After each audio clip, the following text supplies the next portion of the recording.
Hello, we are the Slapdash Saboteurs, and we cannot go back. We will rush through this greed-soaked night until the moment of our own demise. Along those lines, we've killed off Brandon this week, as he was getting in the way of our yummy women.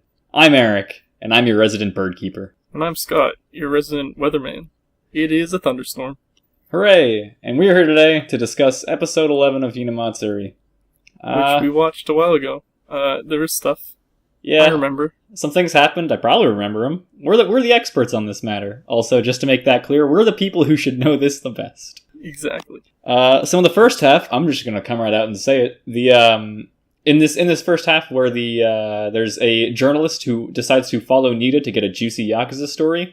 The editor at the journalist studio looks exactly like the chief, the boss. He looks exactly the same. They're literally probably the same character. Yeah, one's got grayer hair. Oh boy. Shit, dude, we ran out of design budget. What do we do? Pick a character that people don't think about very often. Yeah, it works really well in the anime, especially because he's barely shown up, so. Oh boy. So that was a little odd, but in general, I like the first part. I mean, it was it built up to that end PV, which was kind of fun. Like usual, the middle bits could have been sped through a little more, but oh well, it's the name of the game. I'm used to it at this point. This was one of my more favorite one-offs from the manga, so I'm glad it got adapted. I was kind of worried it wasn't, because, they skipped a bunch forward, now they've gone back. Right. So they're basically just covering all the chapters they skipped, which was a complaint from a couple episodes ago. And this one's pretty fun, because it's just kind of all about Nita, and Nita's a fun character. Yeah, it's There's really a bunch of jokes that are based on the fact that we can hear one thing and make another thing out of it. It's really, really interesting that we get to see a lot more of Nita now in the second half of the show than we ever did in the first. Even so, each episode seems like it focuses in on one character. In the last one we got the Hitomi special, and this one we got the Nita special. But yeah, I'm happy to see a focus on who I think's the strongest character in the series. Yeah, I think a big problem with the show was just how they rearranged chapters. They ended up with that, right? Right. In the original version, it kind of alternates who's important and whatnot, whereas here it was very heavy on the Anzu and Hitomi, and somewhat Hina, and then it had all these good chapters later on instead of spacing them up. It splits them up so that we don't care about the characters at all until later, when it's kind of too late. You want to build up the whole cast. That's how you get a good show going. Yeah. So, but I mean, there's some good laughs in this episode. Things have gone up. Yeah. Yeah, for sure. That PV at the end of the first half, that was a real solid bit there. Women, yummy. That got me pretty good, I'll be honest. That one got me.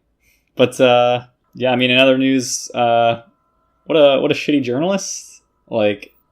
He's got a family to feed. But don't you realize that Yakuza life has changed? He is the fake news industry. Also, if how they spin it at the start is that the good old loyal Yakuza days of old are gone, why not just change it so that it's about how the good old loyal Yakuza days are still here because Nita's just a nice guy? Yeah, I think it's definitely this thing of how he hyped up his producer or director or whatever, and he should have just been like, this is really cool because we're seeing how life's changed. But instead he was like, oh yeah, I got a bunch of violence. Oh god, I'm screwed. So then he had to change everything. But that's where the comedy comes in. As you said, fake news. Fake news. That's where the money is. Yeah, but I never really understood why people sabotage themselves that badly, like the director. Because when your chief walks up behind you and says, how's this going? You can say it's not going well. And not ruin your entire career. That's an option. Yeah. You don't have to be crazy, which I guess might be a closed-minded way of looking at it. Maybe he just needed some help in his life. I mean, the director also should be able to, help with that kind of thing, If he says, this isn't working at all, this isn't what I expected, the Yakuza don't do anything, then the chief should have been like, okay, here's what we do, and come up with some plan about how they could adapt it, or how they could salvage the project, or if they just have to dump it, then that's his job to decide that. It's this level of shitty journalism that contributes to our polarized and intolerant community today. This is a brilliant commentary on the political, socio-economic environments of the United States of America. Thank you, Hinamatsuri, for, as always, your delicious political drama. Hinamatsuri is truly the all-American anime. But, oh god, but I'm literally, it's been like 6 minutes since I turned off my fan so I could record this, and I am literally sweating. Yep, oh my god, this pretty is bad. terrible. Why did weather have to do this? Yeah. Are we being punished for not liking Hinamatsuri? Maybe. Anyway, first half, pretty strong. Second half, it was a little cathartic, because of all the Hina hate, which I more strongly align with in the anime than the manga. Second half, Anzu comes to live with Nita for a bit, because her mam and pap from the China store go to the hot springs, and we don't get to see that fun hot springs episode. Hear me out. This was the first Anzu part that's actually a comedy. It was funny, because the central part of it was that Nita's trying to make her be evil when she isn't. And then there's a punchline of he realizes he's being evil and she's just not. Every other friggin' Anzu part is just like, Anzu is pure, or at the beginning, she was kind of a jerk, and then she learns her lesson and becomes a better person, and there's no joke. This has a joke. It has a funny man and a straight man in our funny man, straight man comedy. I'm so glad that they did a funny man, straight man again, and yeah, it was another really satisfying bit with a strong ending. Like, this was a solid episode. This is one of the best ones we've seen. And again, we get that juicy Hina hate, because she has no redeeming qualities, but in the manga you can't tell because it's funny. Whew. Felt good to get that off my chest. I don't appreciate hard work. Feed me. It's like the American youth. Truly, the greatest social commentary. Feed me, Nito! I can't help but cross those two over. Sorry, that's just where my mind went. Maybe I need help, who knows. But, yeah, it was a solid bit where, Nita eventually learned his lesson. That I love that animation of him being pulled away from the Hinas of Hell, dragging him down. That was a fun visual gag. Oh yeah, that was the angels and the. They had some devils. Fun there. It's you know what that reminds me of? What? That reminds me of the Shadow Queen from Paper Mario 1000 Years. Context: Scott and I recently watched the trailer for an anime in the upcoming season, Dropkick, whatever. And oh my god, we expected the bait and switch the entire time. It was supposed to be a comedy, and the trailer was just basically the end of Paper Mario and the 1,000-Year Door of summoning the Shadow Queen, and it looked just like the Shadow Queen. And the bait and switch was that in the end there wasn't a bait and switch. And it was just... until it goes to like credits, and then it's like, this is a comedy anime afterwards. It doesn't make any sense. Yeah, so that's not the Paper Mario I grew up and loved. Grew up with and loved. Paper Mario I grew up and loved with was the one where he plays Luigi and you go search for a compass or something. I really wish they made that version. It'd be such a beautiful... Like, they literally already have the story written out, and I would play it as written. Like, it sounds incredible. They've done character designs for all the companions. Yeah. They've got, like, the quests. So one part of it is literally Mario Kart, and then you already have the programming for Mario Kart. Like, get your act together, people. They could actually... You just go to Rogueport. They don't have to design a new world. All I want is another Mario RPG, because it would be beautiful. Also, I didn't realize that Mario RPG was a Square Enix game until recently. Oh yeah.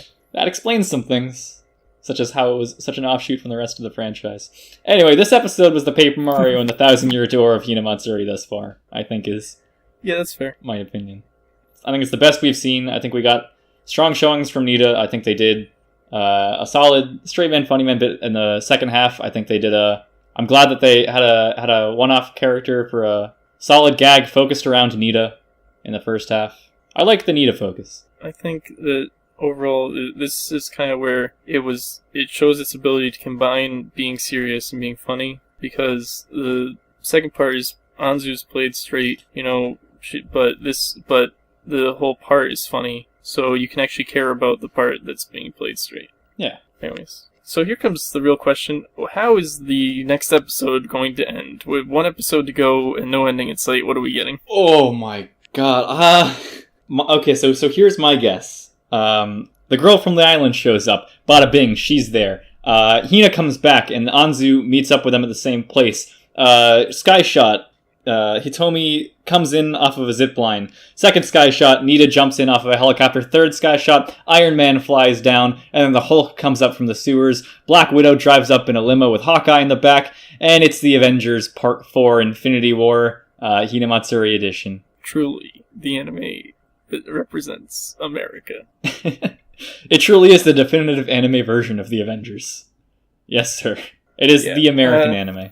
In all seriousness, I have no idea how they're going to end this. Yeah, I don't get what they're going to do, because the beginning of the show with the flash forward was whatever her face is from the island being in, like, not there with the smartphone guy.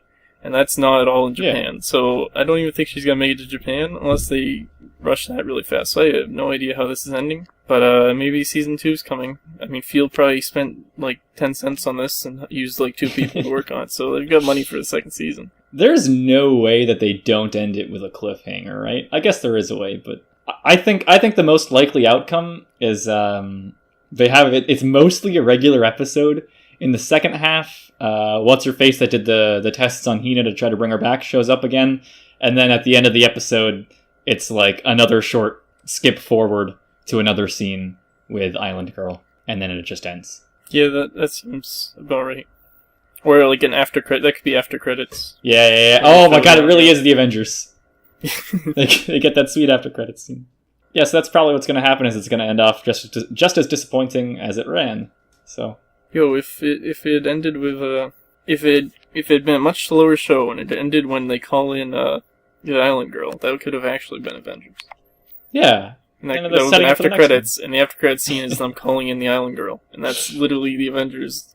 We're gonna need some straw dolls if we're going to beat the landscaping agency who's taking away Yakuza turf. Ba ba ba ba ba ba. Is that the Avengers music? Because it's probably not.